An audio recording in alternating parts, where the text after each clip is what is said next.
I now present to you the final part of the lead guitar melody of my two-guitar arrangement of Ludwig van Beethoven's classic piano piece, Moonlight Sonata. This comes in bar 42 after a 13-bar interlude in which the melody drops out for a spell while the left-hand piano part, the arpeggios, which I've shown you in a previous segment, takes over with some spooky diminished arpeggios. And now we come back in with a restatement of the initial main theme, and then it goes into some interesting new territory as Beethoven explores some interesting new chord changes. Here we go.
Okay, so we come in here at the end of bar 42, and we're basically repeating the same phrase that we had in the beginning.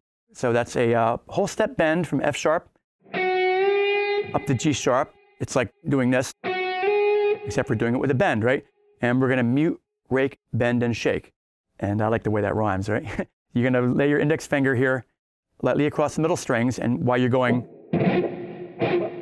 get that rake, that adds a dramatic expressive thing, raking into that first note, bent with the ring finger, supported by the middle, reinforced bend fingering, extremely helpful. And then look at the thumb, it's hooking. It's getting into the act here, providing leverage. And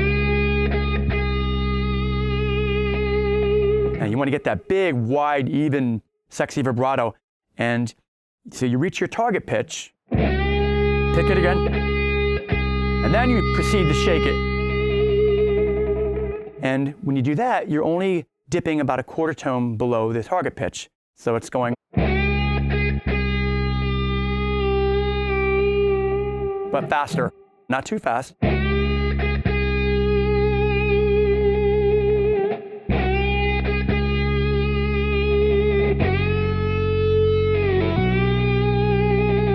Okay, so that third bend, the third time, it goes up a step and a half from F sharp up to A. So that if you are ever unsure about the pitch of a bend, be it a half step bend, whole step bend, or 1.5 steps, or 2 steps, you just go up to, if that were a 2-step bend, it would be, but that would sound awful here because we're in a minor key and that would be the major third. So Notice how I'm doing major noise suppression here with the palm. Dampening, I'm checking these strings. Like in hockey when the guy slams the dude into the wall and he's like, put the stick across his throat. That's what you want to do here with the strings.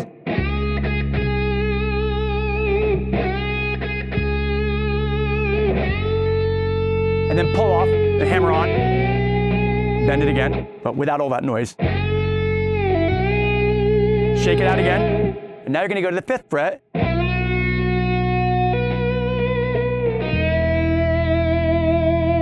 That bend and tap trick, that's an old school hard rock thing. Bend. While the note is bent, you're going to tap, and then shake it with the fret hand. And then I'm going to pull off the tap, but not to the 5th fret, but to the 4th fret. And then bend that up to match the E pitch. I'm doing that because I want to get the bend vibrato on it.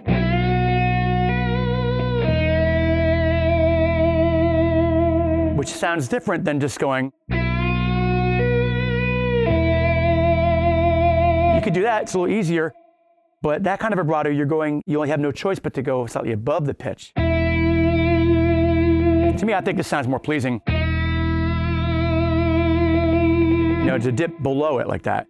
And notice I'm forming a little bridge here over on the G and the high E strings to suppress those. I don't want them to bump into them and have them accidentally ring out because that would kind of spoil it.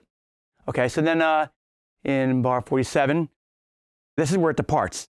So that first phrase is just like the initial 4 bars. And now we're going to go bending from A up to B. And then we go up to the 13th fret and it's only a half step. It's a bend in rhythm, to 8th note, 3 and 4, and then followed by a pre-bend.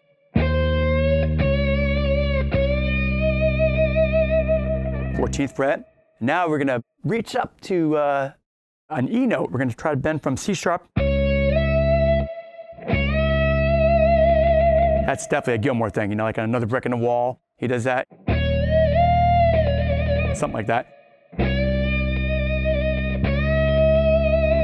I mean, you could have alternatively just moved up to the 15th fret and done another whole step bend, like this.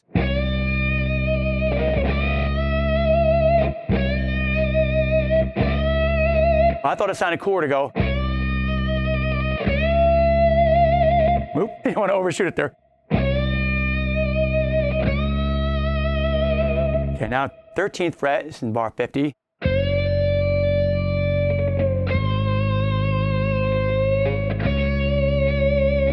That's a really interesting chord change there that goes with that. It's D over F sharp to G sharp 7. So you're doing a whole step from C to D. Give it some good hang time, release it, and then 13th fret. Now I'm doing a regular vibrato, right? This is not a bend vibrato. It's just off of an unbent note. Technically, it's a bend vibrato because you are bending to achieve the vibrato effect. And then you finally bend up a half step. Then you do the bend vibrato. And then again.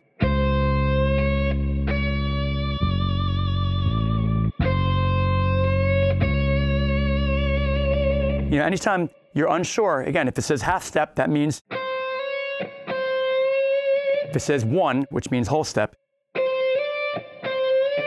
So, you can check your pitch and get your reference pitch that way. Okay, so we're at the 13th fret, half step bend, going into bar 54 here. Whole step pre-bend, and then half step pre-bend. And then we go back a fret to the 12th fret, with a whole step bend, and then a vibrato off of the unbent B note. And then just for variety, I go down 2 frets and bend up to that same note and give it a bend vibrato. You got a different sound between this and this. And then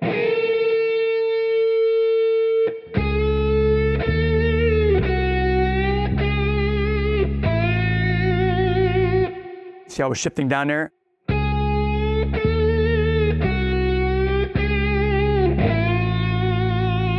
I'm trying to preserve that fingering, I want to use the ring finger supported by the middle. I don't want to just leave the index finger hanging out there by itself, trying to achieve that control with the index finger. It's very difficult. So bar 58. This is a cool move.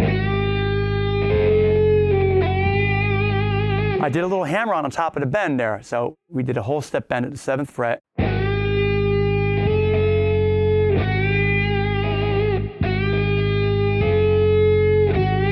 Get the pinky involved there. I mean, you could, I guess, go, let's push it a little further. Sounds similar. I mean, this actually sounds more defined.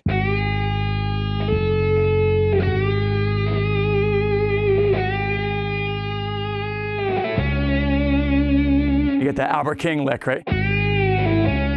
Bend, release, whole step bend, release, pull off. And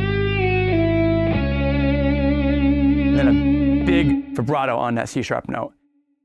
And then the melody kind of ends there, bar 60, but then you do these little haunting.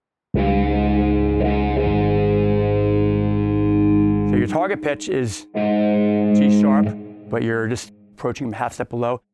You could do that with just the index finger.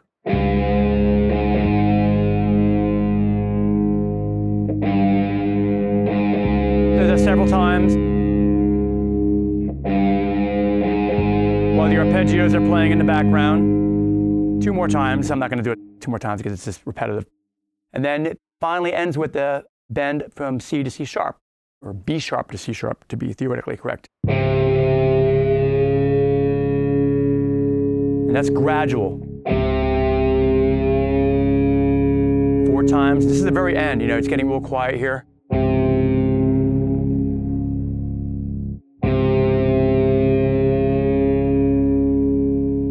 That's a pull down bend. That's like a Daisy Confused, right? That's the concept here. Pull it down and zero in on the pitch, no vibrato here because we're really going for pitch. And of course, it's much easier to hear when you hear the accompaniment. Then you can tell when you line up with the note pitch-wise. And